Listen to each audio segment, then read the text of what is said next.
when you get a publishing deal, you have a quota of how many songs you need to turn in for the year and all that kind of stuff. And some of the songs, and my deal with Sony at that time said it's about the language in the contracts, not the contract itself, the language.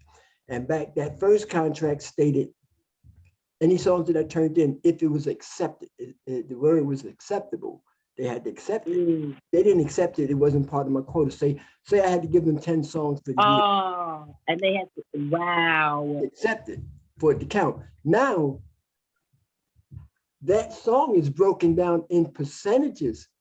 If I only own 1/3 of the song, because 3 of us wrote it, and the other 2 don't belong to Sony, only I belong to Sony. So I only own 1/3. To give them one whole song, I need to write 2 more thirds of something somewhere else. Oh, that one wow. song. So it might take you 30 songs to get 10 if you're writing with 3.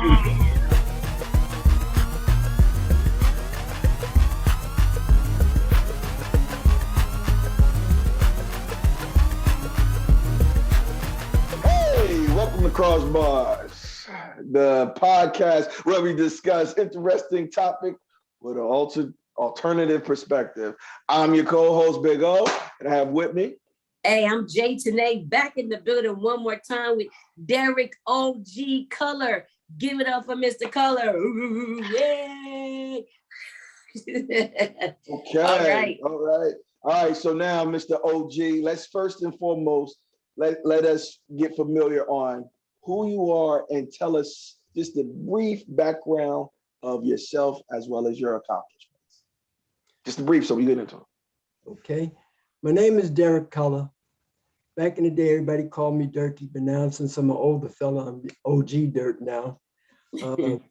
I've been in the music, man, professionally since 1973.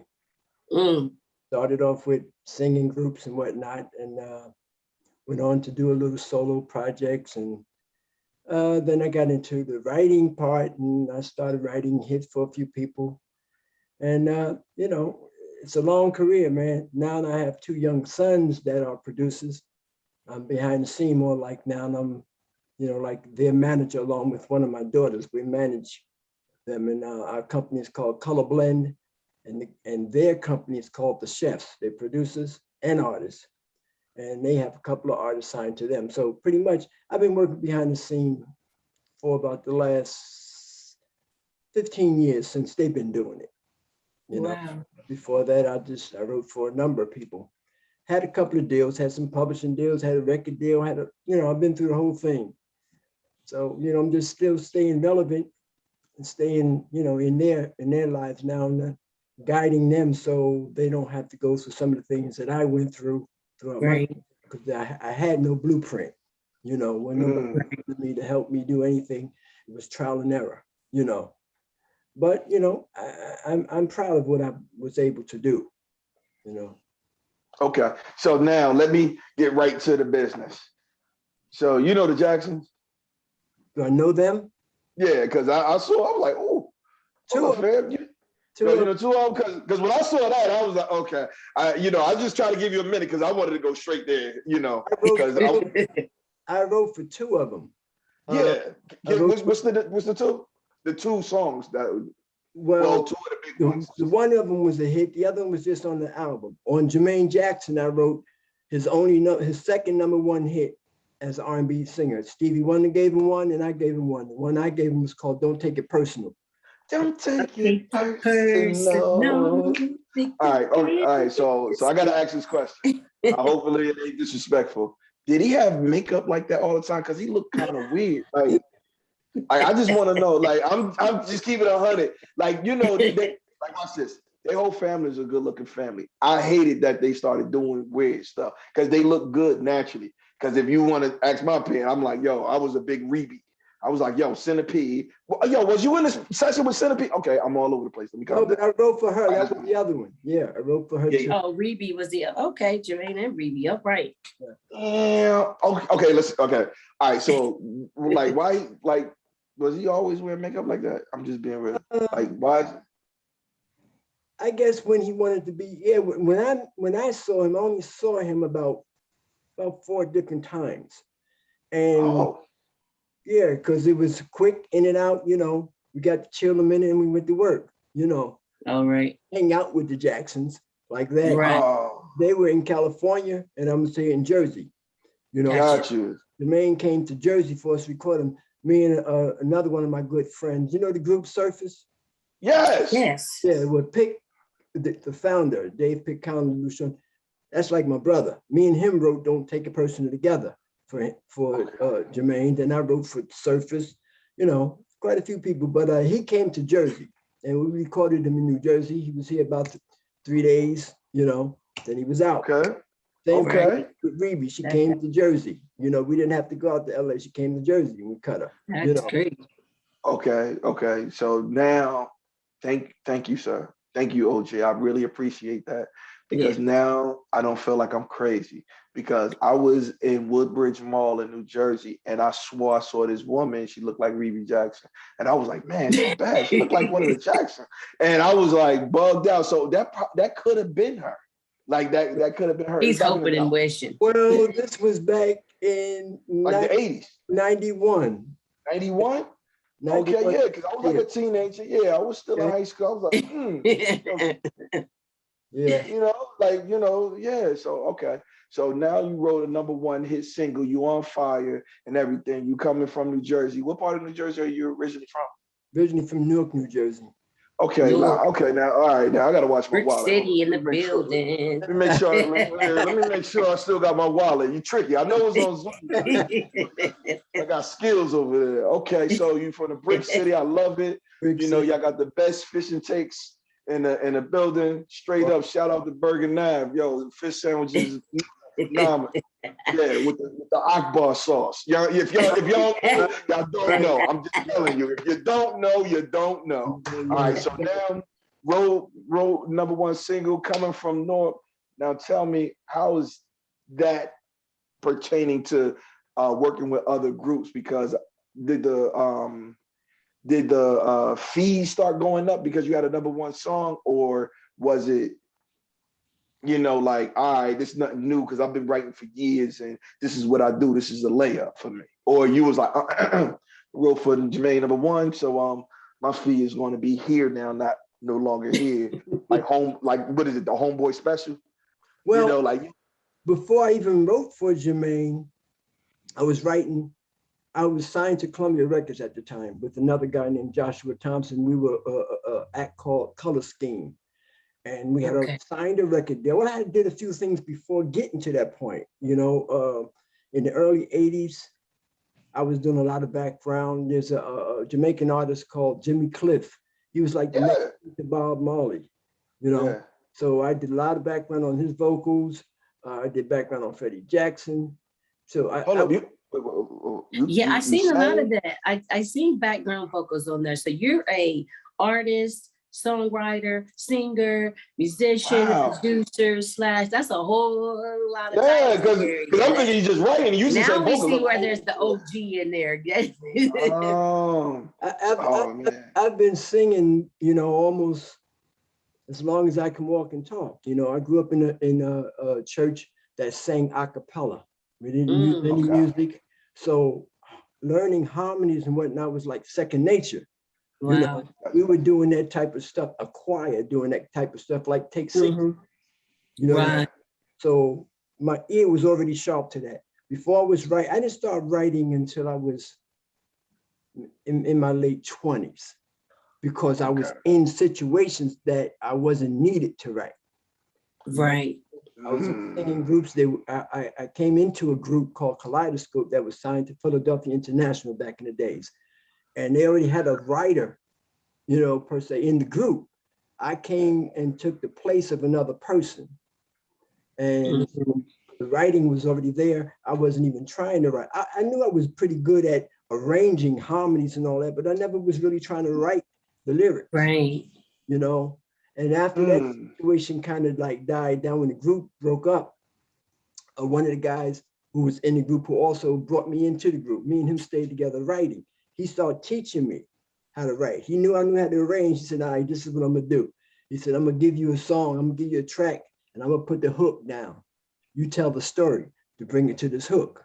Yes, I love it. I love it. So is that there are keys to writing? Because you know what, like, how do you know when you have that song? Like when you're writing, like what is your process? You know, when you're writing, when you're coming up with the lyrics, what is your thing? The first thing for me, and that's because that's where I was trained, but it worked well for me, is coming up with a hook first, a concept. Mm-hmm. What do I want to say? What I want to talk about? And I feel in any song, if the hook is not strong, then the song is not strong. You can say a whole lot of things, and when it comes to that part that everybody usually learns first, which is the hook, right? And it ain't strong, it ain't doing nothing. What are you talking about? How did you get? You know what I'm saying? So it's a process, a format to doing it. In my process, some people can just write straight through and write the hook and everything. That wasn't the way I did it. Gotcha. I came up with the hook first. And if the hook felt good to me, that it was something that I feel everybody can bop to, can sing along with, now I can tell the story because I know what it's about. So now you just gave us some more tidbits. See, this is what I love and knowing about music. So now you were with Gamble and Huff during the 70s because that was their heyday. Yeah, I was 19 years old when we signed to them. The Philadelphia. So you was a part of the Philadelphia sound. That's right. That's where So now you were with, what is it, Teddy Pendergrass? You were with the Delphonics. The OJs. Yes. OJs. Well, Blue Magic wasn't on Philadelphia, but they were signed to the same production company that we were, that was affiliated with Philadelphia International. They was on Atlantic Records, but their producer was Norman Harris, and Health. Earl Young. Gotcha. Earl Young. So they had a production company, and because they were with Philadelphia, the Tramps and all that stuff, they signed people. So we got signed to their production to TSOP label. Okay. We had the same producers that Blue Magic had. So our sound was kind of close, but a little different. We was more of them, the stylistics. Delphonics, gotcha. Yeah, because it was 5 of us. It was 3 guys and 2 girls. So we had a Shalimar sound. We had a lot of sounds because everybody in the group could lead sing. That's great. You know, that's rare when everybody in the whole group can be singing. That's awesome. What was that? The group, it's losing me. Was it the Dells that was known for the 3 guys and the 2 girls up front? Was that the Dells? No, that was Fifth Dimension. Fifth Dimension. Okay. Thing we had, I heard my mom a new school of it, a newer school, but that kind of sound because we would use them crazy harmonies and whatnot. We didn't just sing about harmony, I got you. So now from that era, from the 70s, you're a 19-year-old, you're young, basically, as I like to say, you're in the bad boy era of Philadelphia, where, because, and what I mean by bad boy is like Puffy took over like the 90s. So like Philadelphia sound. So everybody that was coming from them was just like fish grease hot. Right. So now you come into there and then you're in the early 80s. Now this is my question. Newark started getting a couple of people that start bubbling. And my question to you is like, so why didn't Newark kind of galvanize and have their own sound? Because I believe it was Gwen Guthrie came out of there, the Tramps, some of them. I worked with Gwen. She was on my album. Gwen sang background, and her and Lisa Fisher. Remember Lisa Fisher? Yeah, absolutely. Lisa Fisher. She did background on my album when I was on Columbia. Okay. Wow. So I worked with a lot of people out in Newark, but the thing about it seemed like everybody that came out of Newark would never represent Newark. They always go to New York. New York. At New York. Got you. Redman, the rapper, out of Newark, New Jersey. He always said Newark. Yeah. He would say it, but you would think he come from New York. You know what I'm saying? If he was ask him, then he's going to say that because people know him from Newark. That you better say you're from Newark. You know what I'm saying? People automatically connected us to New York. We didn't actually do it. They did it. New York, because New York was the spot. But okay, and Houston is coming out of Newark. Yeah, to his defense, that happened prior because like the Manhattans, they're from Jersey City, but they call themselves the Manhattans, because who's going to be called the Jersey City? The Jersey Cityans. So you're not going to do that. So the Manhattans sound more sophisticated. So, that was prior to the rap. game coming up. So now, like, that was my question. Like, Nook had quite a few prolific singers that was bubbling. And one that I felt was my personal opinion, Evelyn Champagne King, I kind of like heard her and I was like, I automatically thought like, yo, that sounds no. like She wasn't from New York. No, she's from Philly. Okay, but because that's why I bring it up, because that whole sound like it was similar. You know what I mean? And then what was it? The two girls, I love them. I call it New Jersey Anthem. Anybody who's watching and listening, if this song comes on, you got to get up 2 tons of fun, just us. Right. The Jersey Anthem, but that whole sound sounded like more us, not the Philly. Philly had a sound, but like that North was a little bit more gritty in church, whereas New York was like polished. So it's like somebody just came to the front of the stage and say, all right, y'all step back, I got this. That's what it sounded like. Whereas, all right, we need to harmonize and make this sound this way. But it always felt like, some of the singers that came out of New Jersey, and also knowing that, when I was younger in the church, knowing that New Jersey Mass Choir was one of the top choirs in the whole nation. When they said each state had their own, but New Jersey was always like in the top 5 of those, state choirs. Right. But so many singers came from that. But for me to ask you now, you writing, and I'm like, yo, I'm checks, like, is the checks right? Because that's what, because I'm looking at like right now, like you teach me to write something because I got some ideas in my head, but I'm a little slow sometimes. So I'm like, yo, because I'm just thinking like what you're saying, I'm like, damn, you wrote Don't Take It Personal. That was a number 1 for Jermaine. But then just thinking about like every song growing up had a theme. Whereas now, just being honest, they ain't talking about nothing. And most of the stuff that they ain't talking about nothing. And it's vulgar. So I'm like, yo, if I get in the game, with my creativity, but I have no idea what I'm doing, but I'm joking. But at the same time, my foot to you is like, what was the writing process of the theme that you came up with? Was it something that you saw on TV? Was it something that was going on in your life? Was it family? Were you the type of person get hurt and want to say, all right, I'm going to take it out on this pen? Everything. As a writer, you have to look at everything. Everything. Love that. It's like a comedian. He has that third eye to make anything funny. Yes. So I would take everything. It could be something that's going on with me personally. It could be something that I saw, experienced from somebody else's situation, and I would write it where it could relate to anybody that might be going through this, not necessarily targeting the person that I got it from. Right. Staying that. But everything is a song. Everything is a song. And I tell my sons that, and one of them is a rapper. Now he's hardcore, you know what I'm saying? And both of my producers, the other one is more on the R&B. He's the oldest of those two. I have 5, he's the last 2. And the oldest one of them two is 29. He started out wanting to do the rap thing, but then he's a singer. Now he's writing for females, and I'm hard on him. I don't care who you are. If you ain't, I'm a lyric person. First of all, if you're not impressing me with what you're saying, you ain't doing nothing. Everybody else is. And it's easy to write something talking about somebody's butt and stuff all day long. But where is, the imagination? Writing about something else, whether you experienced it or not. You're a storyteller. Gotcha. You're a storyteller just with melodies, So now he's writing more for these girls like that, I can feel what he's saying now, Hold on, brother. That's great. I love that. Did he turn around and say, Dad, but look at the check? Because Dad was like, he ain't collecting them checks yet. Oh, okay. So you can say anything. Yeah, you can say it then. Look, man, you need to do it. But if he turn around like, look at that got 2 commas, Dad. I'm like, when you do that, I'm singing that.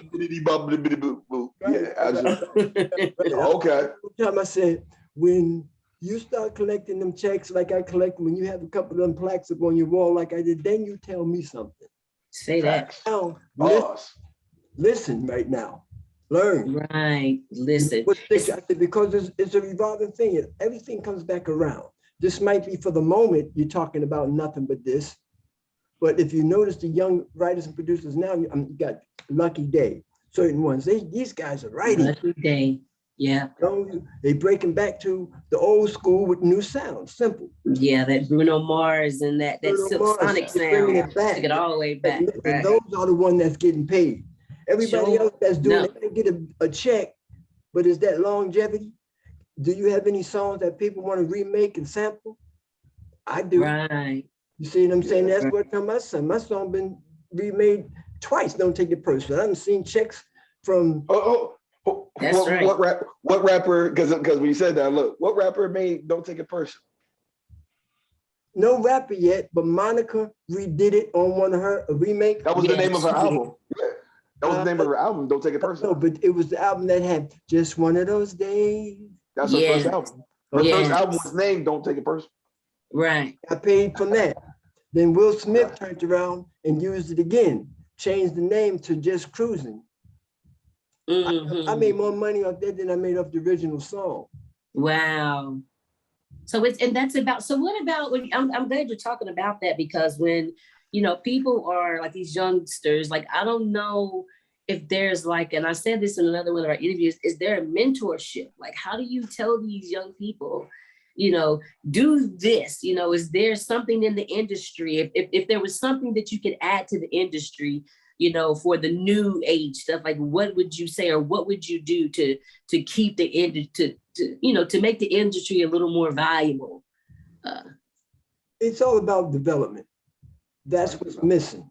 Record labels are not developing artists anymore.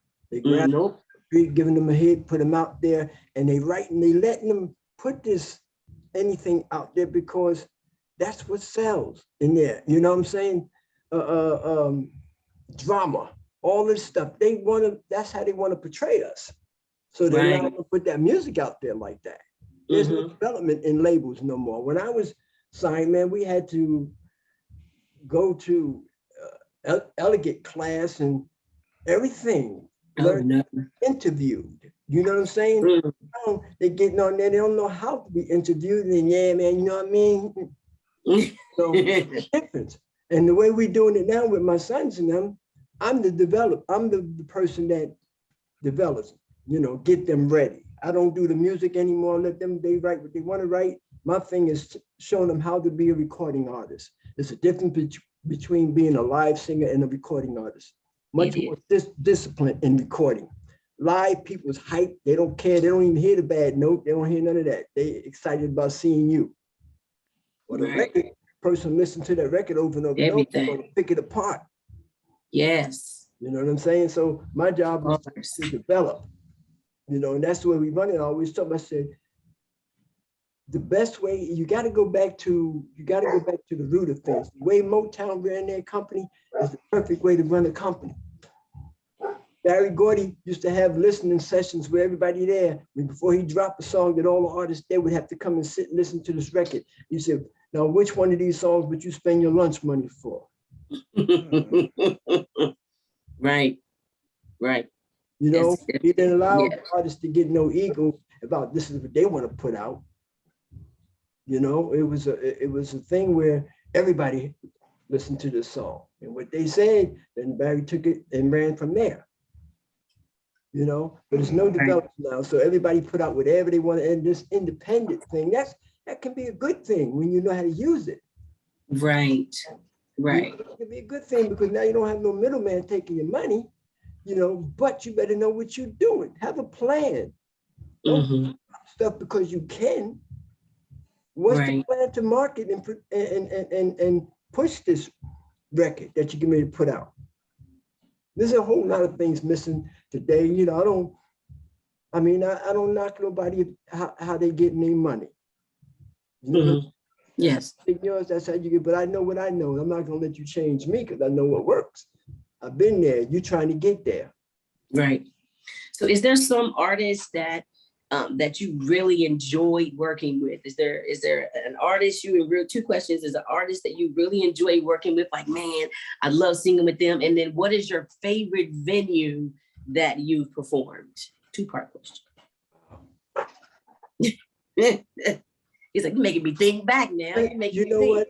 Once it started clicking for me, I got a chance to work with some great ones. And now being able to work with Jermaine was beautiful because me and Jermaine the same age. I grew up with the Jacksons. And when I was singing groups and we do cover songs and we do their songs, I always sang his parts. You know, so that was great. That was kismet. That was great. But then the next was Aretha Franklin. My favorite singer, her and Stevie, one of my favorite singers of all times. And I grew up listening to her music because my mother played a lot of music and Aretha was one. So to get a chance to write for her. Now the thing about that, it just puzzled me to this day. Clive Davis named her album after my song called What You See Is What You Sweat. That was the name of the album. I did see that in your discography. I did, right. What You See Is What You They never put it out as a single. And for some reason, they didn't push that album. They put out one song and it was a duet with, I think, Mike McDonald. I think they was trying to emulate the same thing that Patti LaBelle did with On My Own. On My Own. Yeah. So I think he was trying to go in that direction and that song didn't take off. And then Clive didn't push nothing else. Didn't push my record, you know, so the album kind of just faded away. But working with her, it was, wow. You don't tell Aretha what to do. You don't have to. You know, you just point in the direction, like, give me some of what you did on that other song, you know. I need a little bit more scream on this one. Do your thing, don't, because she's so professional. She coming like, what you want, baby? I want whatever you want to do. Whatever you want to do. I know who you are. I can't tell you nothing.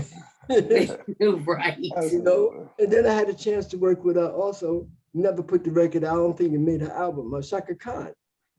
You know, these artists, man, was just like, oh my God, I'm just glad to be here. You know, absolutely. Because I'm just glad that you telling me this. I'm like, keep going. Like, that's why I got quiet. I was like, I want to listen. I don't want to hear keep going. Like, absolutely. So now you were in some of these sessions and studios. Yeah. So which one do you was like, I like it, because you really didn't answer that question. That was cool. You kind of dipped them. You did the Matrix on us. You know? You said, which was the best one? Yeah. I can't say it was any of them that I didn't like. You know, that had a name. Put it that way. There was some coming up, you just like, okay, what is this about? Just about an image, but you know, because the talent and they're not matching, you know. Right. But artists that I got a chance to work with that were popular, I can't say they came in and did their job. Great. So when I worked with Gwen Guthrie, when you named her, I didn't work with her on any her project. She was on my project. You know, she did background on about three of the songs. Man, she was so polished. I had never seen anybody come in and listen to the song, not knowing the song, listen to it 3 times, go in there and lay them backgrounds. Now, the hard part about doing vocals is stacking backgrounds. Yes. You know, leads is kind of easy because it's free, but stacking, you got to clone what you did in the first. Yes.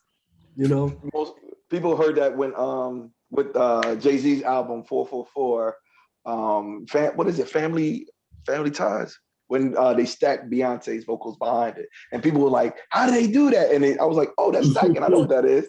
So you heard her. It was like, "Yeah, fam," and I was like, "Yeah," but you can't even get it. And with technology today, they can do it digitally too. You know, but back then it wasn't. You did it or you didn't. You know what I'm saying? That's a big topic. It's a big topic because what do you think? Because you came out in an era where that Autotune really took off. Because that was Roger and Zach. Yeah, but that was after. It wasn't. But it was right around late 70s, early 80s. Yeah. Well, yeah. But now, I mean, back then you had to be able to stack it. You hear it. Gotcha. And what the process, everybody had their own process. My whole process, when I would have to stack vocals or have somebody stack it, I make them do that first background note first, perfect. If we have to cut it 20 times so it's perfect, the blueprint, everything else have to match that. Right. You know what I'm saying? So I would make them get that one right and then go in and I would never let them stack to a stack. In other words, hit it twice, you're not going to hear it twice when you put in the third one there. You're only going to hear that first one that you did perfect. So you can do it perfect again with that one. Then we'll bring the third one up and they tight. Gotcha. You know, everybody had their format of how doing it, and that was just mine, you know, to make it. And I came up in the time when I really came up in the 70s, man, where everybody didn't have individual tracks that you go on. Like you go on this track, then I come in, I'm on another track matching you. They didn't do that. You went in there as a group. Together. Listen you around the mic. You step back, you move closer. So wasn't no mistake, because if you made a mistake, then the whole performance was a mistake. And you had to do it all, the whole thing, not just what. So that's a kind of a good thing that they do have it different there. So it wouldn't take as long because you could do the parts, but is it, you know, it's not as natural. And back then, we rehearsed what we was going to sing in the studio. We didn't go in the studio and learn it right then or read it from the paper and cut it. I worked with the group that I work with. We would be down at Ruckett's in Newark with a piano, learning the song. Before you went, so the preparation before the session. Gotcha. You know, but like everything is quick. I'm gonna write it right now while you're in the studio. Here, I'm gonna write this line. You sing this line. You sing that line. I'm gonna write the next one. Sing this line. It's like putting it together like a puzzle. The art. The art. So now when listening to that, what you just said, like some years ago, but they rerun them, the Unsung. They were talking about Blue Magic and how Snoop Dogg brought them back for Doggy Dog World on his album in 1993. And this album was back in the 70s, but they were talking exactly what you just said, where they were trying to do it the new age where, okay, took the lead singer and said, okay, sing it. And it was like, nah, we got to go in there as a group. That's where he said, that's where the magic is. So one to step up, the other one feel it. And it's like, yo, that's the doo-wop feel. Like, you know, you might have the bass line come in and how they explain it. I said, man, that's not what you do now. You know, you take each individual, put them in, cut, splice, and then we have a finished product. They was like, no, we got to come in together. And the part that blew me away was they said they only had one mic. I was like, what? Hey, that's what I'm saying. They position you in there, okay? You get closer. Your voice is not loud enough, not hearing that harmony note. Step in. You step singing too loud. You know, so we had to learn to blend with each other, you know? Right. And that's a skill. Rehearsals. So we knew who had the loud voice and who had the softer one. So, you know, it was kind of when we went in the studio, we knew the song, first of all. You know, we wasn't reading from a paper. We knew the song. Went in there and did what we had to do. Today's everything is quick. You know, you can sing this and you sing the hook one time, one good time, I can cut it and paste it everywhere. No, we had to sing the hook every time the hook came around. Wow, the same way. So how do you stay connected to, you know, the music industry? Now, I know you say you have your sons and there's so many differences with technology. Like, how do you stay connected and up to date, you know, with what's happening now? Because I still love music, so I listen to everything. I listen to what they're talking about. I listen to if the harmonies is different, how they doing it. You know, I pay attention to the detailed things. And, you know, I still have people, friends, man, that's in the game. You know, one of my good friends' name is Shay Taylor. I don't know if you ever heard of him, Shay. Yeah, he did the Beyonce. Yeah, he was one of my young boys coming up behind me, you know, from New York, and be in all my sessions watching, you know, and now he's the man. So he's doing his thing. Yeah, I'm connected with these guys still, you know. Yeah. If I have a question about something I don't understand about what's going on today, I can call them. You know, and my man Pig from Surface, they still going on doing the oldie but goodie thing, Surface. You know. Okay, they on tour. Right. Like they're on tour. Yeah. Okay. Every weekend he's going somewhere, you know, and performing all the old songs, you know. Yeah. So I'm pretty much in contact with a lot of the old school artists, because if I'm out of touch with them, Pick said, man, I was out on the road and I was with so and so and so. Derk, I'm doing the thing with Pick now on Howard Hewitt. Woo! Ooh, okay. You know, I really, I'm just being honest because I'm gonna say it. Hopefully, you don't get offended. But when I was younger, you know, I always wanted to be light skinned because you know when Shalimar came out, Howard Hewitt was like him. I'll be sure. What else? Christopher Williams. Like it was the light skin attack. You know, like you know they looking into the screen, got their eyes squinted, licking their lips, and it was like. You know, because I was like, all right, I'm brown skin. So, but like y'all took like the early 80s to mid 80s, y'all ruled with an iron fist. You know, thank God Wesley came in the 90s, just kind of balanced it out. But it was like y'all killed it. So as soon as you said Howard Hewitt, I was like, he was the first one. It was like, yo, he was in Shalimar because first he solo. People didn't even realize it. He was a solo artist, and then he joined Shalimar. But now you spoke on that. Now watch this, okay? So now you're writing, composing, and you have different artists that you know they have styles. And the great part is you spoke about their professionalism. So now, are there some artists that you look at and say, you know what? I don't think they're going to make it because they do not have professionalism. Because I have an opinion on that, but you're the expert. So what is your take on that? The unprofessionalism that's there now in the industry. It's kind of hard for me to say that they're not going to make it because it depends. It depends on who's behind them and how bad they want it to happen. Mm-hmm. Gotcha. You know what I'm saying? It's the amount of money they want to spend on them in promotion. Now, I don't like that. There was an artist, and I'm not going to mention the name because I don't know. Thank you. Cool. Gotcha. There's an artist that when they first came out, I couldn't you didn't have the faith. The female artist I just did not like. Just like, oh, she sings flat. How did the producer allow her to sing flat on these records like that when you can do it over and over and over? Right. Right? You know what I'm saying? But Clive Davis, I just mentioned that, saw something different. Mm-hmm. Okay, let's go there because you know, like I'm almost like a amateur Clive historian. Oh, Clive has I want to sit in a room with Clive because I got some issues. Because it seemed like from the 70s to the 90s, he had two artists and he seemed like he put them against each other. And it was like, I think he like, if I would like to like phrase it, he was like an NFL GM, like a National Football League GM. He'll have a running back and see him and say, listen, you only got 3 years and I'm getting your replacement ready. Absolutely. And while you're going, he puts the replacement in rotation. So I'm gonna give examples so you don't think I'm crazy. I love, oh my God, Phyllis Hyman. All right, love Phyllis Hyman. So you have Phyllis Hyman. So you got this 6'1" gorgeous woman, right? With a sultry voice. Then he puts in play Angela Bofield.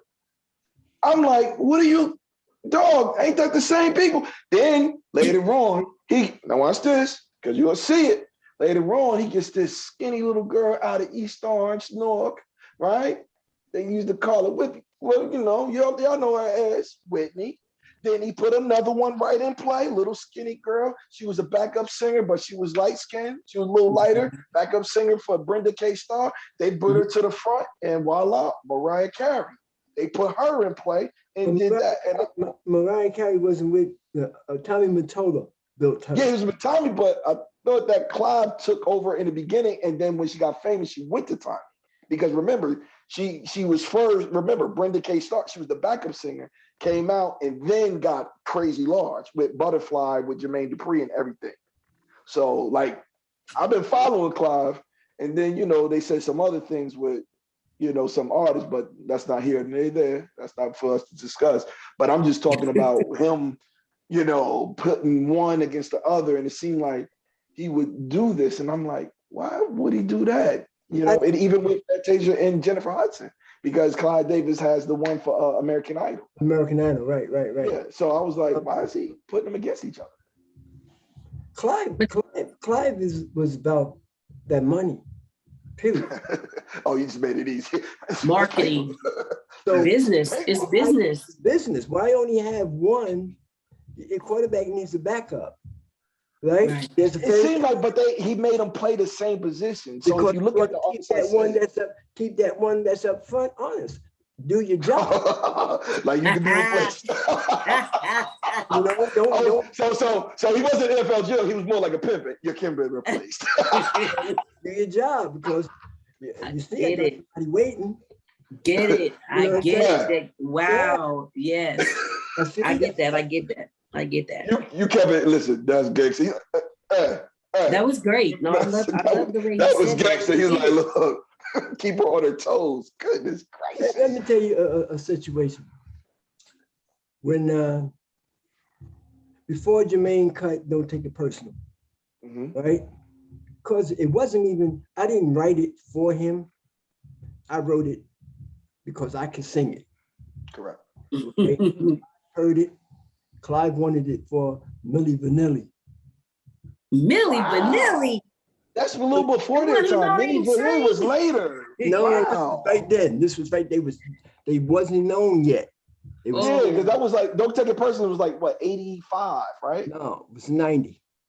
Wow, 90. I'm off. It came out. I thought it was like 85, 86. It came out in 90. So you're right. Milli Vanilli was hot then. Yeah, it wasn't even known in the United States. Yeah. Wow.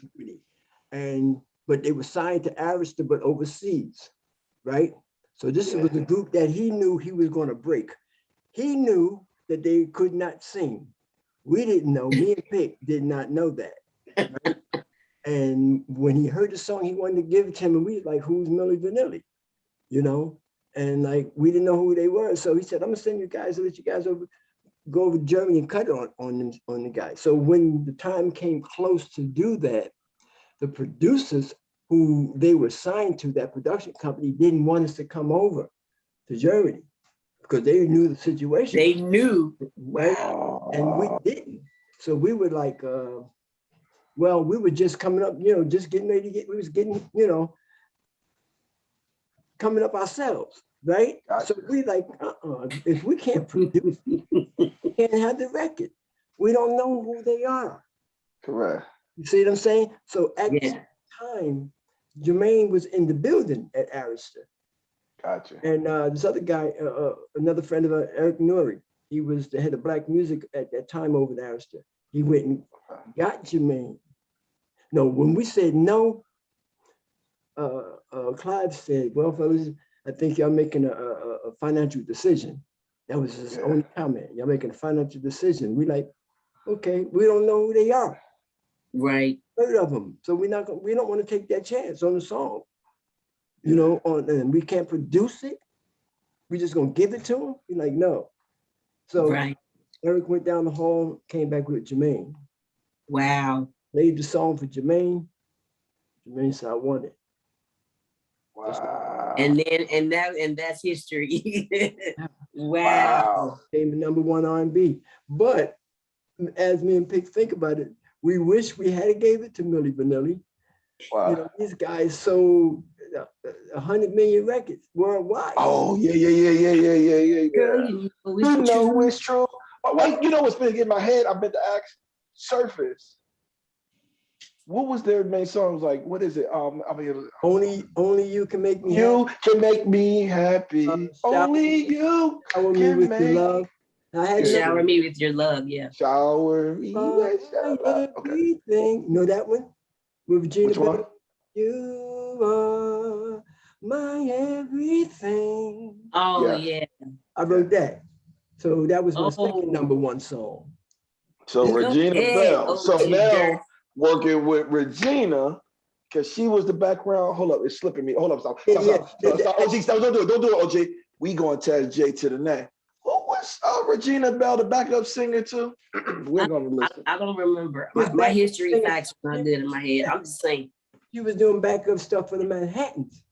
Correct. And then she went to a solo female artist. Right. I knew it then. I don't know her history. I'm just going to tell you, me and facts. If I have to Anita keep it written Baker. down, I'm not have a good memory for facts and history. Oh, no, He's a teacher, me- so he remembers all the history, and the facts, listen. and all of that. History is like my third, like sports, music, history. Okay. So he's on my number 2. We talk sports, actually. Like ain't nobody could touch me in that. Like, yeah, everybody you could, like, you know, when I have conversations about sports, people pull their phones out. I'm like, yeah, I battle Google all the time. I really don't battle people. I battle Google. They're like, yeah. I'm like, yeah, go get your phone out for me. But you know, it's only like 2 people stood in front of it. But he talking my next love, which is music. That's why. Right. I love it. I love it. You already know I'm super young, but I'm talking about the 80s like I was an adult. You know, because why? I'm gonna tell you this, OJ. I got all the moves. I got look, go into that. I got all the moves, the raindrops, everything. Yeah. I got everything. If I could sing, I'd have been dangerous. I got all the come down right here, and I got the one that killed the ladies, the biting of the lip. That right there is it. That's it. Yeah, but I got all the moves, but I can't sing. I hit puberty, it was over. Yo, shout out to TC Kelsey, you know what I'm saying? Choir at Mount Zion AME Church when I was a kid. You know, I was nice. I was in the junior choir. I was nice. Absolutely. They knew better. They was like, no, he can't get the solo. Because I was gonna perform. Because I wanted, you know, I was the little kid that was like, can I have the mic? Like, no, you don't touch the mic. You know, in the choir, you gotta sing to the mic, they put it to your height, whatever. No, because you could sing. I was like, no, I seen Freddie Jackson do like this. And, you know, I went to a church, they didn't really like the secular. And I was like, well, I'm listening to I'm listening to the Clark sisters, and I'm like, all right. And then, you know, one of my favorite was Jermaine Hawkins. So think about this. This is me when I'm younger. So when I'm listening to what he's saying, I'm sitting there like, oh, word. Oh, that's what happened. I love it because you're talking about just music, like your whole life has been music. Have you ever thought about if you didn't have music, like what would you be doing if you had no music? What would you be doing? Yeah, I know right there. I'm looking at it. I have to think about it a minute because the music is everything so long. But I had a few other skills. You know, I grew up both grandparents. One was a barber and one was a carpenter, and I learned how to do both. I went to school for upholstery, so there was other things I could do. But the passion. I'm not going for that. I'm not. No, I like that. He could be a carpenter. He's from North. Like, no, let's not do that. He from North. He gonna be a salesman because you know from North they say no. What did you say? He's gonna be a what? A salesman. I can see him right now talking about. Listen, man. Listen, I want you a hustler. He knew it. He could be a hustler. No hustler. I mean a realized, corporate salesman. Listen, we're gonna have 65,000 units coming here. I need you to pick up 60 units because we got so many people coming in. Listen, brother, and don't Lord forbid to be a woman. Oh, absolutely. I haven't met a person from North that was soft spoken. Not one. I am. Do you know any? I am kind of laid back and chill. No. They cool. He said soft spoken. I got to get to know you. Or you talk in my conversation. Okay, I got you. You get in there. Okay. I'm not a person that if there's a crowd going on, that I got to be the one. Yeah. So I'm quiet. I'm laying back. You don't say nothing to me. I'm a speaker. I ain't gonna do it. Correct. North, this word comes up with every time, like a person that I meet and I look at it, assertive. Assertive. All right, so now we're talking about this new genre of hip hop. And it's taking off. And what they're doing is they're starting to take some of the old songs and they're sampling them and they're taking parts of it. Tell me about your feelings about that. As a writer, I love it. Gives me another check. I'm waiting on somebody to cut me now. My boy Surface, he's getting ready to have the next single on Lil Duval and Lil Uzi. Oh, wow. Hold up. Wait a minute. He just had a #1 hit, Duval. Living my best life. He's dropping September is dropping. They cut the video and everything. Only you can't off that song. They did a whole Lil Duval and Lil Uzi together on it. Oh, that's gonna be large. Oh, that's a good check. So now those songs that you put in the cut. So Aretha Franklin's movie is coming out, or it's almost out, I think now. So what about the song that they didn't use? Do you still have access to it, or can you give it to, like, say, yo, this is an old song from Aretha, but Jennifer singing it, similar to what happened with Kanye and Ray Charles, when he actually had Jamie Foxx sing Ray Charles' part on Gold Digger, because that was, Ray Charles' song, but Jamie Foxx sang it for Kanye.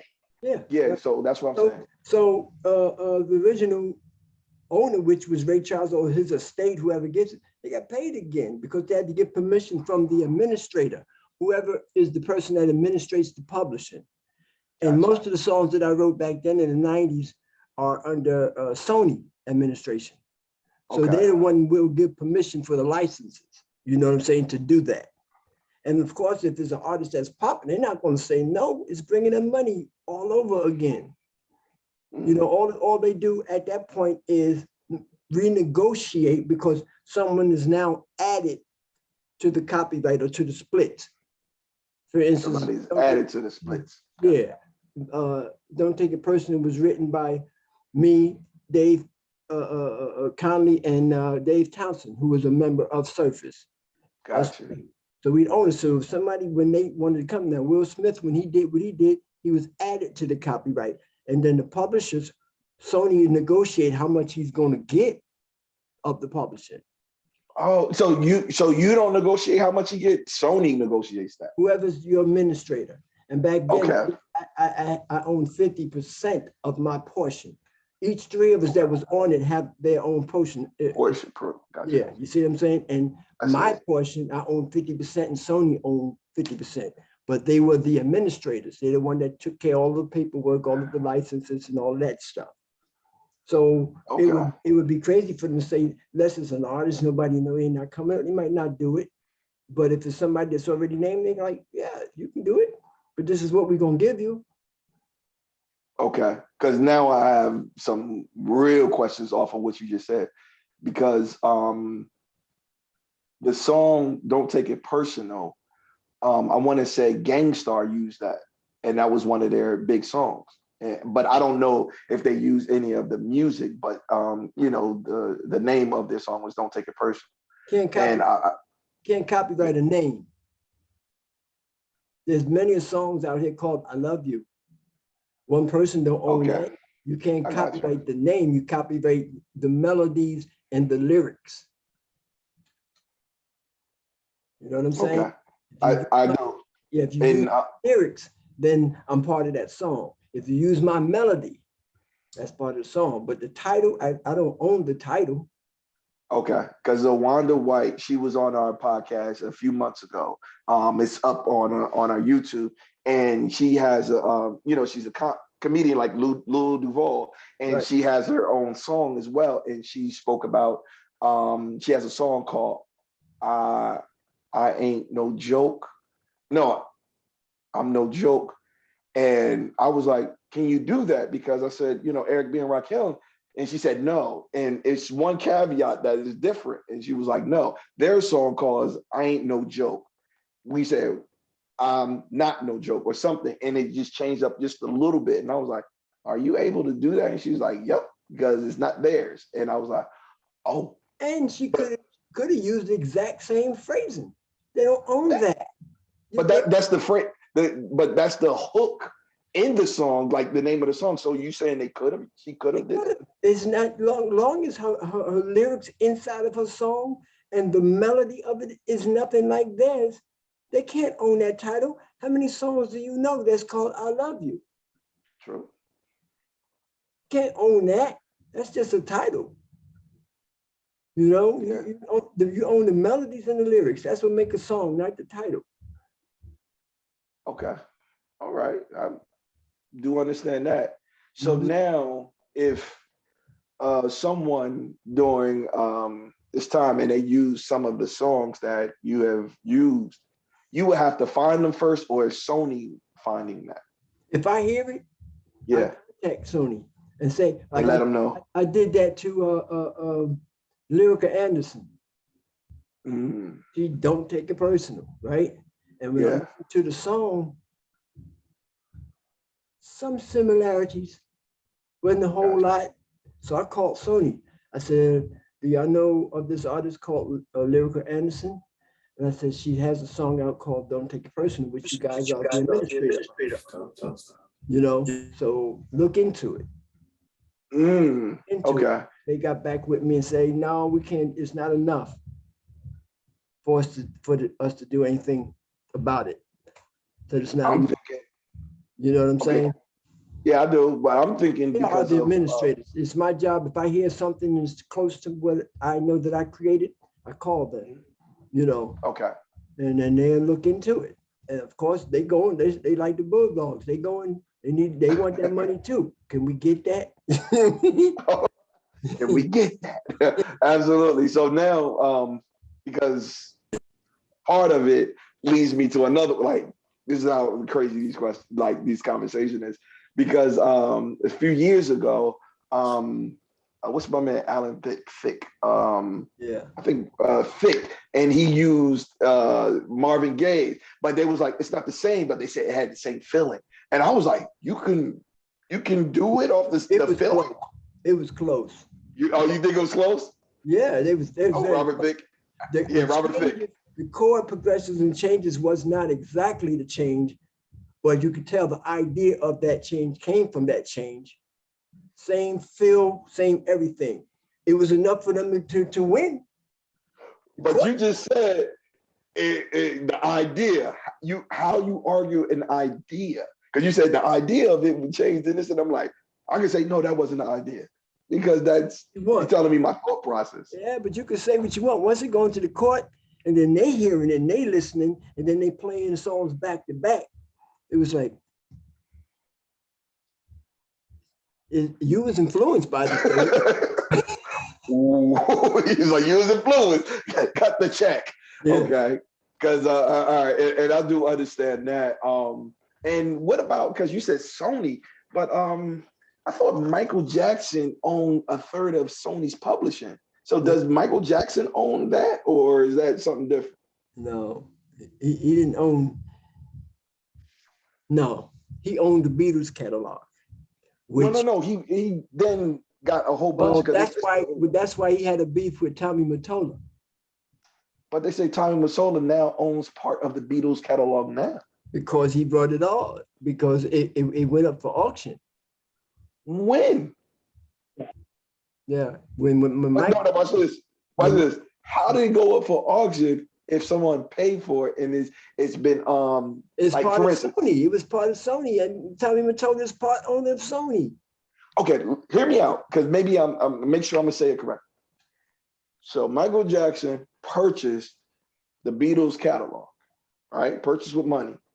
The Beatles catalog have continuously made Michael or his estate money. How does it come up for auction if that's paying money? Like if every day you get $1 million and your house is worth something, they say, man, he can't pay it off. I'm like, well, take the $1 million and pay that off. Are you saying that that's happening? Because remember, it's worth like billions of dollars. Mike was technically in a lot of debt. He lived off the credit of his estate, of what he had. Gotcha. You know, liquid money. So when he passed, he still owed a lot of this money. So I think it was going to his mother was going to get it, but in order to get out, she had to pay off a lot of his debt. Gotcha. You know, because the way he got it in the first place is that he outbidded Paul McCartney for it. Correct. You know, so they had to put it up on you know, for auction for somebody to buy him out. I just saw his documentary, Paul McCartney. I just watched his last week, and it was like, yeah, I'm about to get, and I'm sitting there looking like, like Catherine owned that, and that's when I was like, whoa. But you're saying that it was up for auction, Tommy Mottola, and now he's going to sell it to the next highest bidder to make money off of it. That's the way they go. Wow. So Mike doesn't own the Beatles catalog anymore? I think his mother remains, I think they brought her out. She got a lot of money for it, but she don't own the control of it anymore.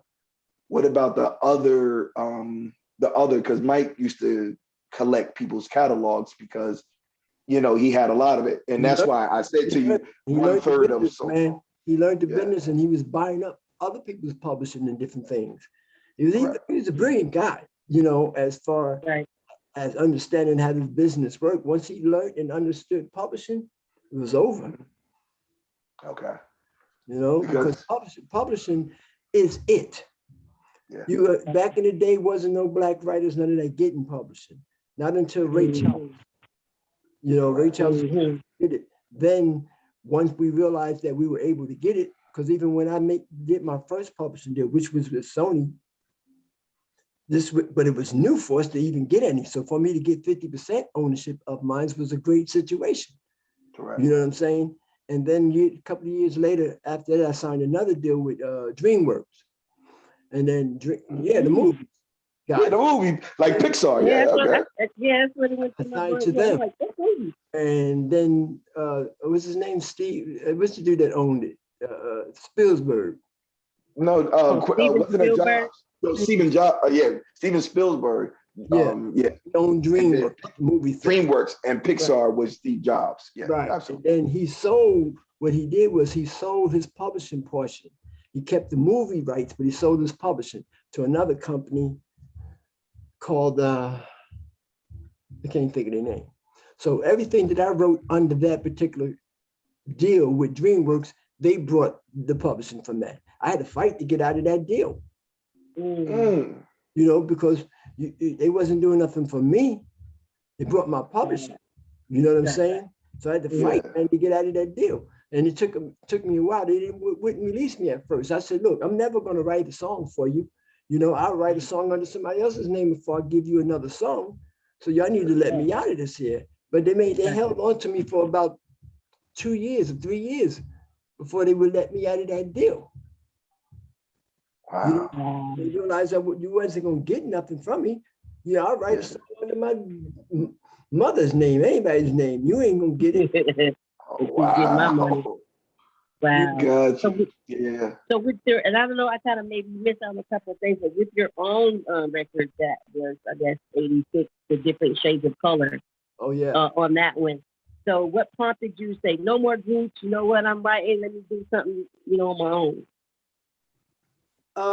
Yeah, that was in between, before my record deal with Sony, right before. Because I signed a record deal in 89. And I signed a record deal with and the publishing deal in 89. Because when I got signed to Sony, to Columbia Records as an artist, with me and this guy named Joshua Thompson, we automatically got a publishing deal because they knew that me and Josh was going to be the only writers on our project. So get a piece of the publishing of every song I was writing on there, they gave us a publishing deal. But they gave me one. Josh went with MCA, went with another publisher. Because the amount of, I went with Sony because MCA wasn't offering me, for some reason, the same money that they was offering Josh and this other guy named Gene. And we were partners, all three of us, but for some reason I was literally the writer. Josh was producing the track. Gene was engineering. But it wasn't offering me the same money. And I held up. I said, no, I'm not taking that deal. You know, and I went and shot my own deal. Angie Stone, you know Angie Stone, right? Angie Stone, she used to be one of our backup singers in the studio. She did all my demos, you know. Wow. She came out of a group called Vertical Hold, and she got a publishing deal with Joe Beck. Joe Beck was the publisher for all Motown's music. She got a deal with them, and she tried to bring me over to Joe Beck, you know. And I had a meeting with them, and they wasn't talking the right money either, you know. So I held out, and I reached out to Sony. And Sony gave me a better offer than what other guys had. You know, so I took that deal. You know, and then I wrote two number one hits in the same year. How did you know back then? But how do you know back then? Because like even nowadays, people are still not getting everything and getting bad deals and not getting, what they're really doing. And you're, years, decades ago, and you're like, no, I don't want that money. Like, how did you know? Did somebody teach you that? Like that, did you just learn by trial and error as far as like your publishing and your rights? Okay. It just made common sense. Okay, if you're going to give these other two guys that I'm working with this amount of money, and I'm actually doing the writing and the vocals, I'm doing most of all of that, why can't I get that same money or more? So I automatically knew I wasn't going to take less than them. You know what I'm saying? Right. Give me the same thing or more, and I wind up getting more. A couple of dollars more, but I got it. But back to the question that you asked when I did the different shades of color, that's when Celine's father, Eddie, that's when we linked up. I knew him, I knew his name, but we had never worked together until I came down to Short Sound. You know what I'm saying? And he was down in Short Sound. Short Sound was a new company coming up, a little independent in Newark.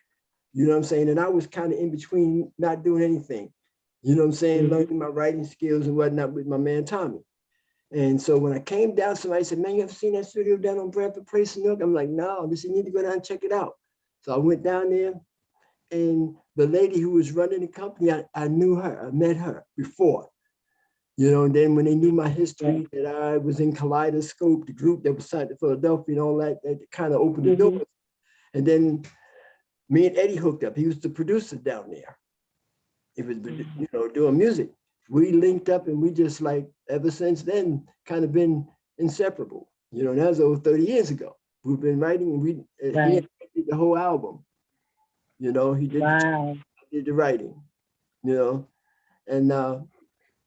we dropped the whole album, but it didn't do anything here. I don't think it was really much money put behind it, but for some reason it did well overseas. But once again, I didn't know that much yet about publishing still, and I didn't see the money, but I had people reaching out for me in emails and never heard from overseas and stuff. Say, are you the Derek coming to this? And said, yeah, this is your album. You got any more? This is a classic over here. What? Oh, wow. Yeah, that ought to feel good. Like, you know what? Like, what? Let me go. I'm in the wrong country. I don't see no checks. Right. Where the money is. Show me the money. That's what made me get real serious about paying attention now. So the next situation from then was when me and Josh hooked up, and our record deal came in, and then me and Pick started writing from Surface. So, because all of us knew each other.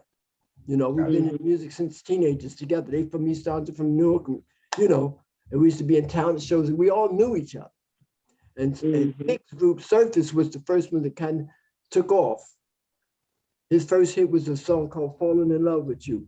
And from that point, me and Pick linked up, and I was writing for my situation with Josh for us, and then I was writing with Pick for Surface. Gotcha. And all those doors, Franklin, everybody's opened up through Pick. That's my guy. Okay. So when you just explained that you got out of the deal with DreamWorks, would there been a difference if you wrote scores for movies? Like, is that a lane that you ever ventured down, like writing a score for a movie? Or you said, you know what, I'm just straight music, R&B? Because when you put that caveat, that just piqued my interest. Because, what is it? The Star Wars score? It was like, that's, Diamond. And I was like, who listens to that? And they was like, nah, they patent that little song. Dun, dun, dun, dun, dun, dun. I was like, oh.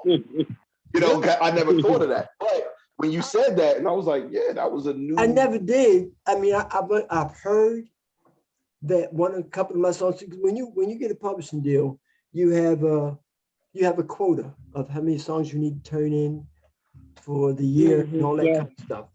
And some of the songs, and my deal with Sony at that time, it's about the language in the contracts, not the contract itself, the language.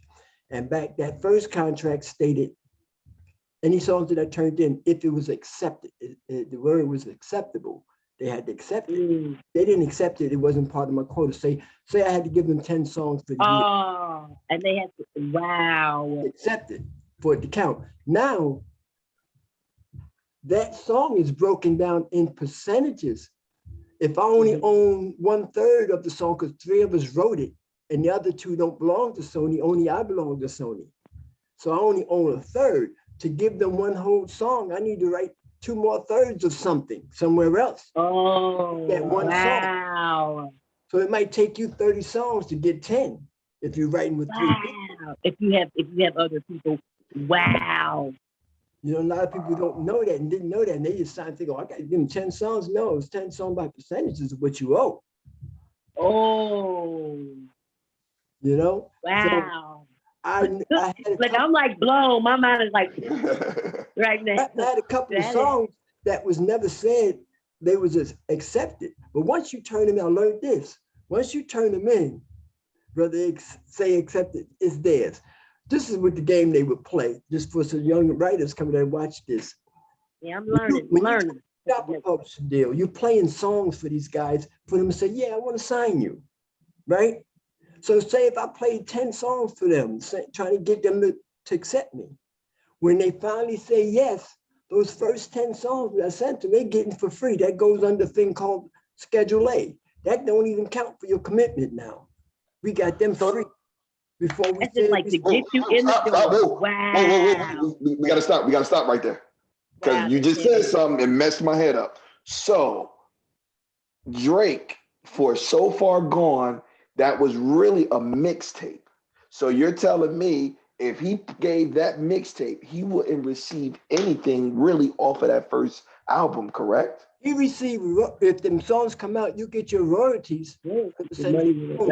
But it does not count as your commitment 10 that I got to give you. We getting this one free. Wow. You know? So that's why some of these artists are putting out so many songs so quickly, because before people used to put out an album every other year or every 3 years. Now they're putting it out 2 and 3 albums per year. But that's something that I don't agree with doing.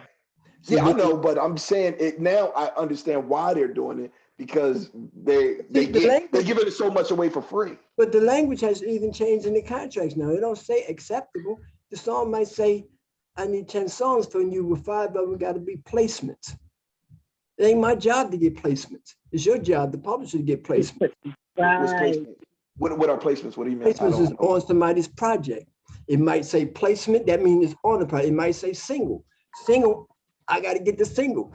I'm not in charge of that. Wow. The company says who's going to be a single. I'm just submitting songs, but they put this language in there so they can hold you and trap you. Wow. You wrote 10, 20 songs, but we said you need to have 3 singles. You only got 1, so you got to stay here even though until you give us 2 more singles. Bars. Oh my goodness. Okay, hold on. We give it a lot. We don't have to charge. It down is just so clear. Like I knew the circumstances, I knew all that, but the way you're breaking it down now is like, it's really mind blowing. Really, it really is. Wow. Hold on. So now, from what you said, so I'm bugged out now. I'm like totally bugged out from what you're saying. So now the placement. So more people now are saying, forget a deal, because I keep on hearing little birds chirping. They're saying, I'm gonna go straight to Apple, because Apple is distributing all the stuff. I don't need to sign a distribution or publishing deal. I need to deal directly with them, and I can get, and now the game is the streaming game. So it's like copyrighted and run a deal straight through Apple, and then I can get, more of my own money. Yeah, because the streaming platforms like Apple and Spotify now is becoming distributors and publishers. They are. So, and maybe in some other places, right? There's this company called Song Trust, right? Okay. Song Trust is an independent, and not just they're a publisher, but that's like having the difference between a co-publishing deal and an admin deal. An admin deal gets 10 or 15% of your publishing for them doing the work. You're not under any long time agreement with them. Whatever you turn into them, 1 song at a time, they get 15% to do the administrative work for you for that song. You're not committed to 10 songs, 5 songs, you're not committed to no amount of songs. Right. and they get 10 or whatever the deal is, 15%. It's like a manager would get 20% for managing an artist. That's Got you. Okay. So that's how they work. People are not signing publishing deals, long-term publishing deals, co-publishing, unless they're getting a whole lot of money that they don't even care. They don't even care about royalties right now because they offer me $500,000 for my publishing. See, some of these big artists is getting those kind of deals. They're taking $1 million up front. They're like, man, I'm not going to worry about, that. Right. I mean, my deal might be giving them the publishing to 1 or 2 albums. So question, Bob Dylan. So Bob Dylan, maybe a year, within the last 2 years, he was selling his whole publishing catalog for like $200 million or something like that, like $100 million or something. And somebody was like, about to buy it. And I was like, wow, I didn't realize it. So that's what you're talking about. So him is actually doing that. And so people are like, I heard some people, and now some of the rappers are doing it now. Now my question, so now the new question. They're publishing, but it depends. If there's songs that you've already written, you don't care about them. You don't collect royalties. So if there's any more, that's cool, but I might not make $2 million off of any of them anymore. So I'm gonna take this $2 million up front. They do what they want with it. I don't care. I'm on the new things. I'm writing new things. They don't have anything to do with them when I'm writing new. That's my old catalog. They buy it. Gotcha. You know? Okay. Wow. Woo.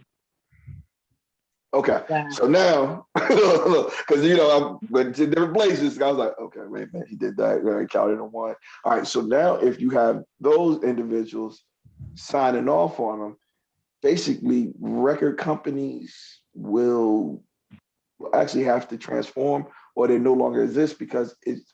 Why would you need them? Because most people back in the day, when you were coming up as an artist, you had to be on the radio.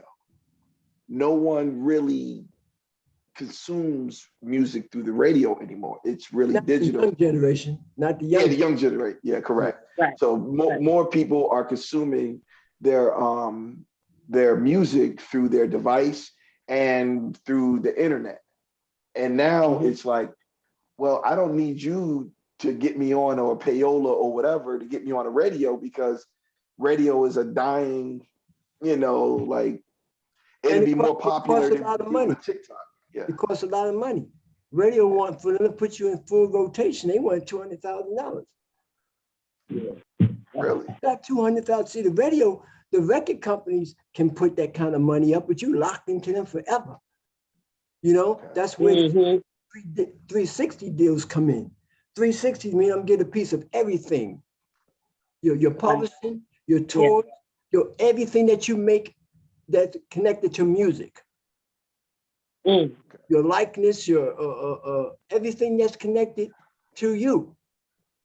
Pretty much they own you. That's what them 360 do. Now, I'm not totally against the 360 deal.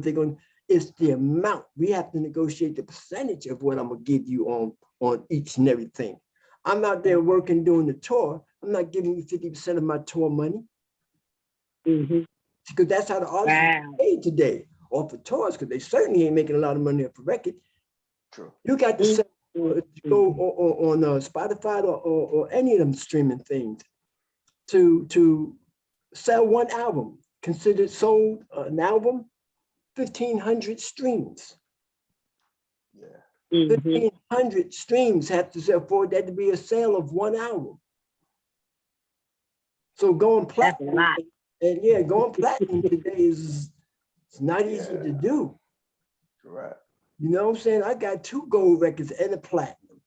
That was very easy back then because it was physical sales, a physical album sale. It wasn't about streaming. Right. So it's different. It's hard to get there now. And everybody ain't getting it. You get a few artists that hit gold, on platinum, but you don't see a lot of them hitting platinum. It's the top artists that get platinum. Correct. That Silk Sonic that opened leave the door open. I think they went diamond. I think they went diamond. It's a big song. You read that? It went diamond. The big song. I haven't seen that I've never seen that actually. That what I really song? looked at. Leave the door open. Door open. I'm gonna leave the door open. You know why? You know why that went so big? Leave the door open. It got that old school feel because their writer, they had an old school guy writing with them. Bootsy Collins, I think Bootsy Collins helped them write that song. And that gave them that kind of that feel on that. But yeah, that old school, because it pulled in the old, it pulled in the new, it pulled in the young people, it pulled in everybody, the white people, the black people, everybody, the young kids, like everybody pulled in that song. That's rare to do, but that song did go down. You can Google it. Oh, Google it. Yeah, I'm just sitting here looking like I have no idea. Yeah.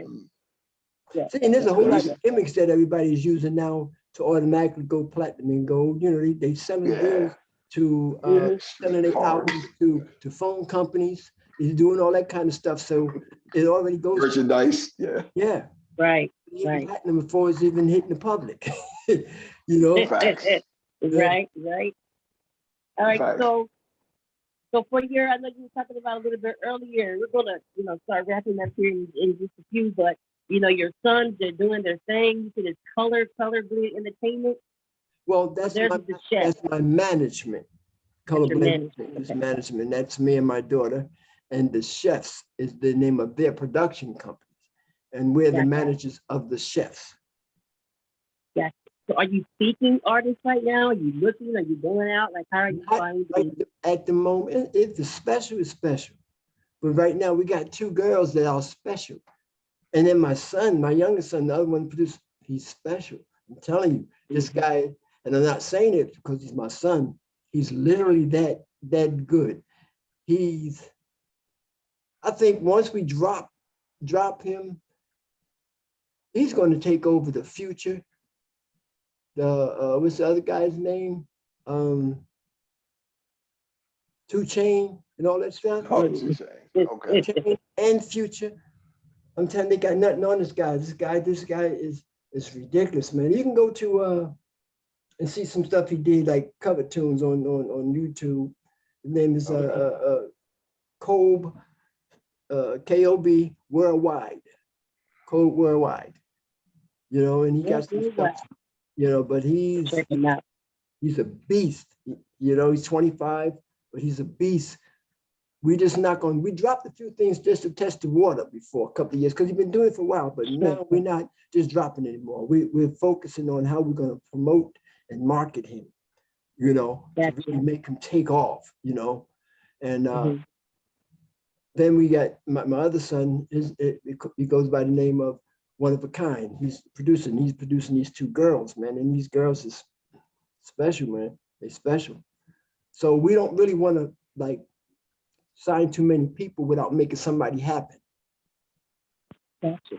You know what I'm saying? It's a lot of work because there's only them 2 that's producing everybody. So that's too much work because my son is producing the one that raps. He produces his own album. My other son is the technical guy on that. He does all the mixing and whatnot, but he does his own for what he's doing. And then my other son is doing the tracks for the girls because he's more on the R&B. So we want to get them off the ground, man, and then we'll be open. Now, as far as management is concerned, me and my daughter might be looking at people to manage. It depends on what they got going on. And it's all about the numbers. You got to look at what they're doing on social media, who's following them, the whole nine. You do take that into consideration already. The fan base already kind of being in place. Yeah.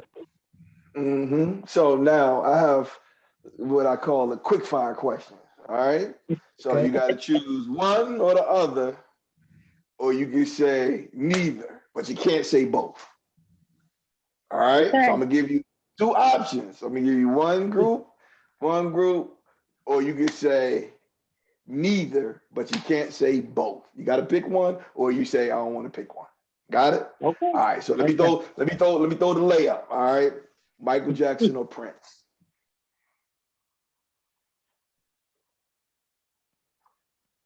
I have to go with Mike. I thought he was broke. Okay.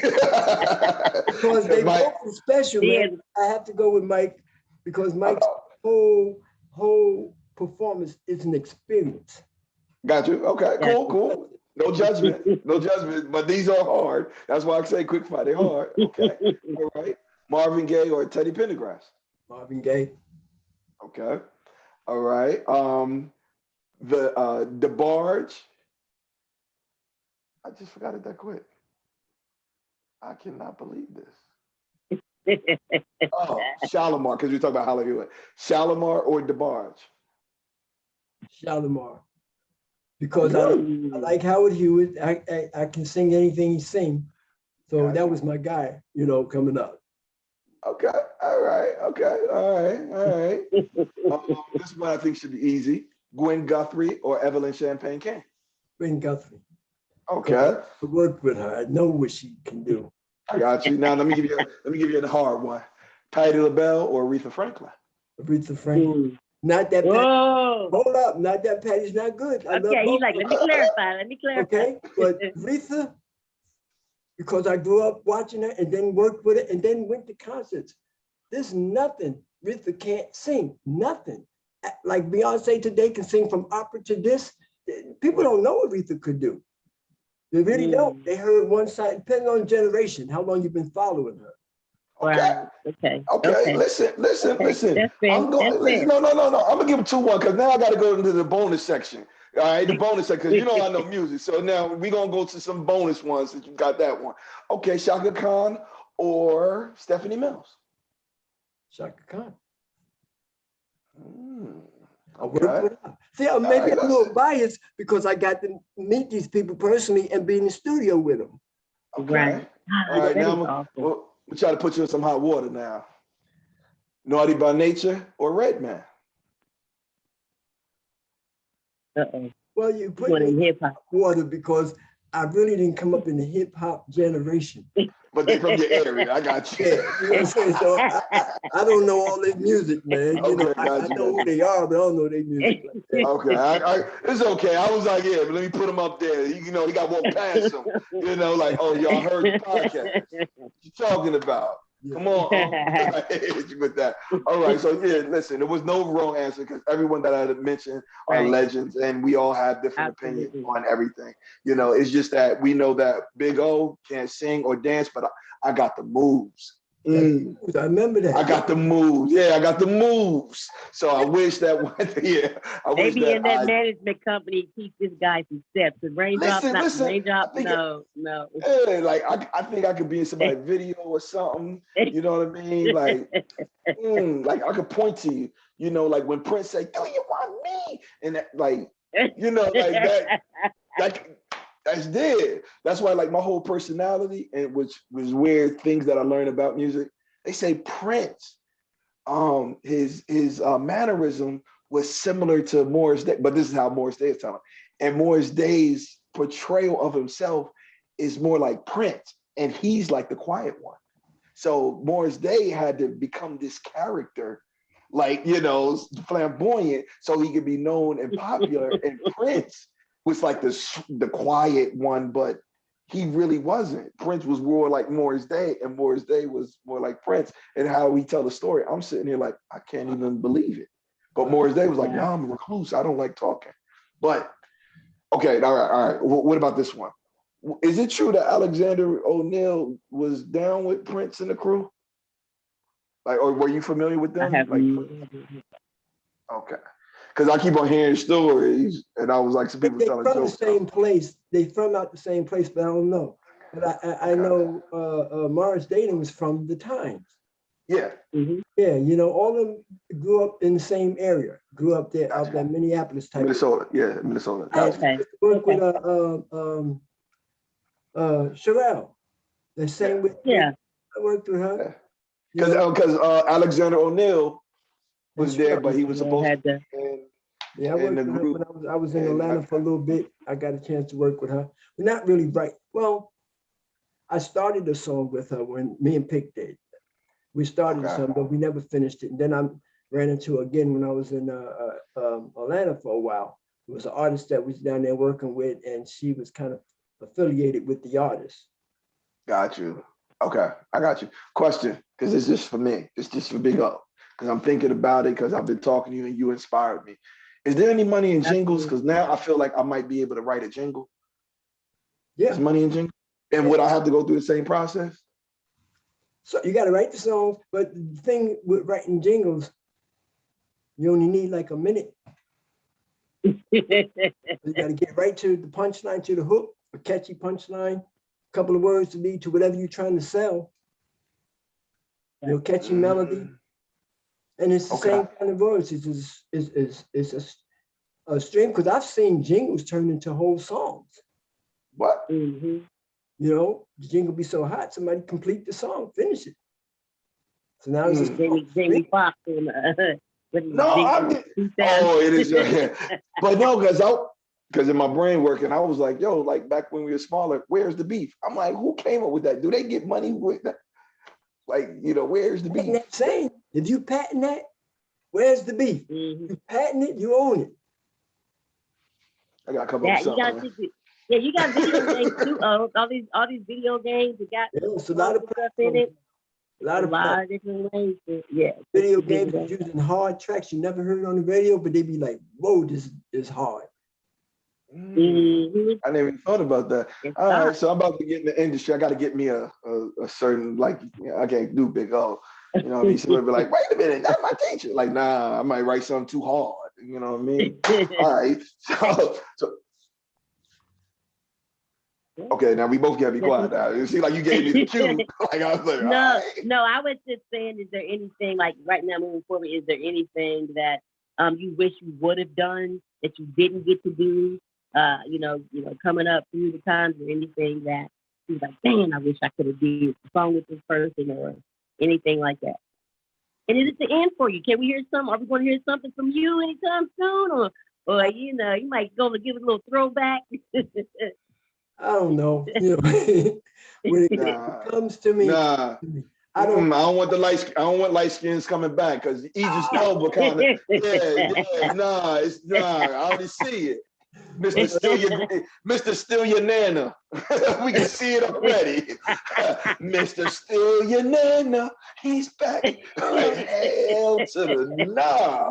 I think there's a few that I wish I could have met. You know, all right. I mean, like I said, Aretha was my female idol. Stevie's my male idol. Never got a chance to write anything or sing background, not anything, be in the same room with them. You know what I'm saying? That's something I wish I could have did. And then as a child growing up, I was a Temptation lover. I almost had a chance to write for one of the not when I say one of the Temptations, one of the group Temptations. There's been so many groups after the original. Right. Was it Eddie Kendrick? You know, was it? You know, I was on tour with Eddie Kendricks in Kaleidoscope in the 70s, man. Holy mother freaker! Wow! Holy moly! Because you know that was my man. Like as a kid, I got the single downstairs. I was on tour, short tour with the OJs, because we were signing stuff international, so we opened up for the bigger acts. Listen, I'm just telling you right now, like, you know, because they was in South Jersey and I know they family, you know, I felt like I was one of the Delphonics growing up. I'm just putting it right there. I did the moves and everything. And you can see me, I got a canary yellow, you know, two-piece, you know, zip-up suit when I was 3. I was with a butterfly collar. I put it out there for people. I let them know, like, yeah, I was the 6th heartbeat. I was there, like in my mind. And you said you ran up to them now. I'm like, listen, fam, it wouldn't be nothing. You'd be like, yeah, man, we need another member. Who knows the steps? I think I got you the guy. Hit me up. I'll be right there. Ooh, but turn my mic off. Turn my mic off, though. Turn my mic off. Yeah.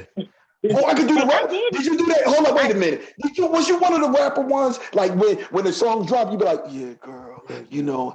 You was one of them? Yeah, we had to do that. Yeah, I see it on you. Yeah, girl, listen. It's a few times that, you know, I get lonely, you know. I see it. All right, I'm gonna stop. Matter of fact, I did that on the Different Shades of Color album. Yeah. Hey, you put your rap there? Okay. Hey, I did have one of the songs I think that I did, like that Rescue Me song, like that song right now. I could listen to your song.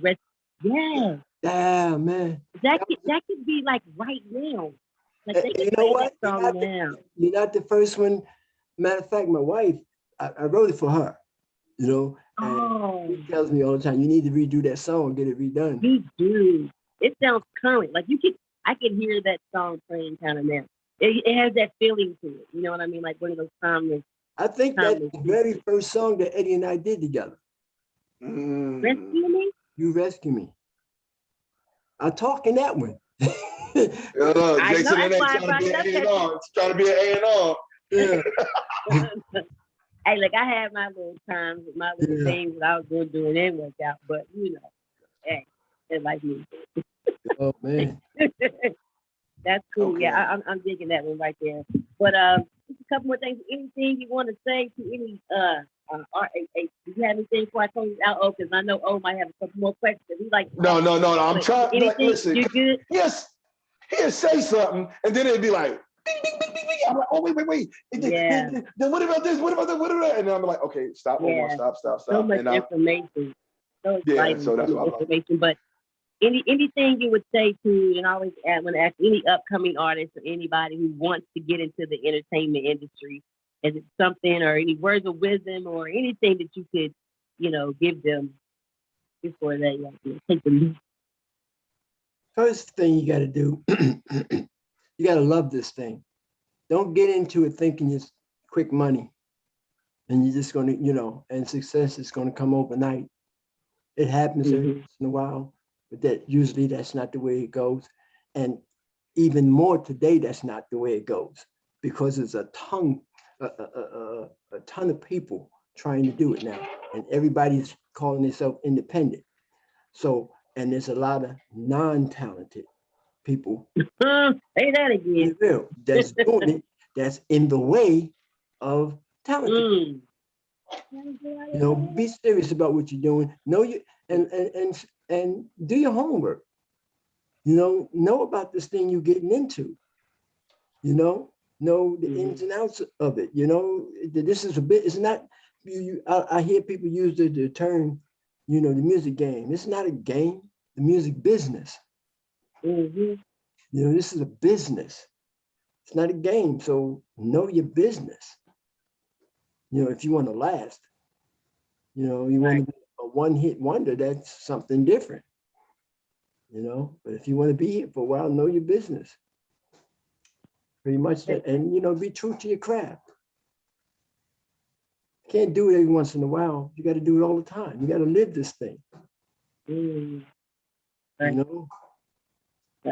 can't give them any better advice than that. Be serious about it. Don't think you're going to jump into it for quick money. Hope y'all listening. I got some wisdom. You got OG Derk on there telling you some facts, y'all. So I hope y'all really, really gonna listen when we put this thing on YouTube, because you gave a lot of wisdom, a lot of information. You touched a lot of people, and I'm really honored that you actually are on Crosswire now, because a lot of people you talked about and people that I've looked up to, songs that I've listened to and I like. A lot of information about the music business itself, and you gave us the time out to come on here and do it. So it's much respect, really, that you come on Crossbars and really appreciate it. And that's the purpose of this show, is to talk to those people who people may not know about. You wrote the songs, but they don't know what your face looks like. They may not never seen you, or they may not have copped that record, from back in the day. And so, we're part of the younger generation, and we want to let them know we're reaching back, we're reaching forward, we're reaching high, we're reaching low. Crossbars is just trying to have a conversation and just get some good vibes out in the world, and some facts and some truth, and give the people the flowers. I'm not saying that you haven't had your flowers, let people know we still thinking about you. We still want to hear from you. We still want to listen, because there are some people that want to hear what you got to say. They want to glean from, your knowledge that you have. So I appreciate it, and I thank you. Oh, do you have anything else before we ask OG Derk? OG Derk, like if you go on tour in the summertime and you need somebody to hype the crowd up, point, give them right there, raindrops. Yeah, that's me. That is me. Like if listen, you shooting a short, it's a small little cameo, like introduce it. Like listen, I just need all I need. That's gonna be the name of my group. I just gotta get some people. The moments. All I need is a moment. Yeah, look at that. That's me. The moment. That's gonna be me. Like they Moment? got look, the weekend, like that's his name. The weekend. Moment. Are you gonna be the moment? I'm the moment. Wow, that might be. Bam. Big O, the moment. The moment. The moment. Don't listen. Over. Don't It's miss your over. moment. That's Don't right. miss your moment. I'm so sorry. Man, I appreciate being here, man. You know, it's it's always good to, you know, realize that some people still remember, you know, things you've done and Okay. appreciate. You know, I always say, you know, if it wasn't for old school, there wouldn't be no new school. Say that. Bars. That's bars, OG. That's bars. Bars. Appreciate you guys, man. All right. Man, thank you for coming. You know, and I've learned a lot, and now you gave me a new direction. You know, the moment has been born right here. Right there. You see somebody with that, yo, get them. Because I ain't copyrighted yet. You know what I mean? You better patent it. You better patent it. The moment. Yeah, the moment. Oh man, because you know my company. We're gonna get some called the Moment T-shirts where you have. Oh, the moment. Hey, that's I gotta bite. Look, I'm gonna bite my lip to it. That's gonna be your symbol, right? That's gonna be my thing. That's my thing. You know what I mean? Because listen. Howard Hill used to like this. He used to rub him side of the head because you know he had the waves on the side and be like this, and I'd be like, man, you know, like the light skinned dudes just took over. And then like LL do, lick his lips, man. The girl, he like that. I gotta bite mine. Right. So, yeah, you're right. Yeah, he looking his lip. Yeah. See, listen, you ain't even peeped that. CJ today, you ain't even peeped. You ain't even peeped that all the light-skinned people had a move. They all had a move. I saw it. I was there. I was pushing on them. You know what I'm saying? Look. You ain't even know Albie Shore had to turn around, look away, and then hit you back here with the face. Bam, he used to give it to you. You ain't even realize. I was just like, yo, why they all got moves? You know what I mean? Pray for him, please. Derky, please pray for this guy. I wanted a Jerry curl. Like I was gonna be in Troop. You know what I mean? What's it called? Ready for the World. That's why I wanted a curl. Because I was gonna be a Troop and Ready for the World. You had the chunky ones and them on. And then Soul to Soul, Jazzy B. We always man, listen, okay. You know, like I love music. And I know she's trying to leave, but I still want to talk music. It's okay. It's cool. But anyway, we gotta go. You right, we gotta go. We're gonna get out of here. But you know, next time I see him, you know, I'm gonna just let him know, like, yeah, it's Big O, aka the moment. Yeah, oh, there you go. That's how we gonna leave it. Big O. No, he gotta give us a shout out. He gotta let us know where we can find you. Can we find you? Oh yeah, give us all your Twitter, all that stuff. Yeah, I'm on IG, man. It's OG_Derk on IG. Okay. OG Derk. You know, I don't do the Twitter thing, man. You know. Gotcha. You gotta stay focused on Twitter. Yeah. Listen. All right. You're ahead of the game. You're ahead of the game. Because right now, with my guy. Hold on. Look, you're ahead of the game because at least you ain't say, yo, my Facebook, because I found out kids told me, like, yo, dog, you on that? No, like, yeah, what's wrong with that? That would have took this too far back, man. You know what I mean? Yeah. So you said IG, I'm like, I'm right with you. So next, you know, you got to get a TikTok. I'm not doing TikTok. I think, you know, it seemed a little weird, you know what I mean? But yeah, TikTok and everything. But, what about that? Okay, see, he triggered me. The TikTok, because think about that dude, what's my name? Junebug dance. That went diamond. Yeah. That song went diamond. That's the new thing. I haven't caught up with it yet. My sons is in them, they with all that, but I'm still what I know. Right. That's why he teaching the children so that they can all stay relevant. The color and it can merge. Can stay relevant, and they can exactly. He got it. He's doing it. All right. So again, thank you so much, Mr. Derek, OG Derek Culler, for coming on Crossbars. We're going to take it out now. You can find us Crossbars, KROSSBARZ. You can find us on YouTube. You can find us on Instagram. You can find us on Twitter. You can find us on Facebook too, for those people who only have Facebook. So, and you can find us out on our website. Please take a look at it. Go on YouTube, see the show again. Derky, anything last you want to leave us out with before we go out? Anything? I just enjoy being here. I enjoy talking to you guys. A lot of fun doing it, man. My man is funny, man. You gonna open up. You're gonna be the opening act, Jack. Yeah. Oh, the moment. The moment. That's right. All right. Well, so we're gonna let the moment take us out with his raindrops. Yeah, keep your ears open, man. Keep your ears open for my guys, the chefs, man. You know, they coming soon. And I'll probably reach out to you, man, to do an interview on these guys when they get ready to drop. Absolutely. We would love that. We would love that. So Nick, then you can hear my second half when I can start talking about hip hop and rap. Oh yeah, I'm versatile. Yeah, he does know. He does know. I got to give him that. He does. Yeah, but we thank you. Listen, see, look, he started another thing. See, he didn't even know he started something else. Stop. We gotta change this guy. All right, we're going out. Crossboards out. We love him. We see you again soon. We're gonna take you out. Peace. Peace. Love you, baby. Have a good one. Thank you.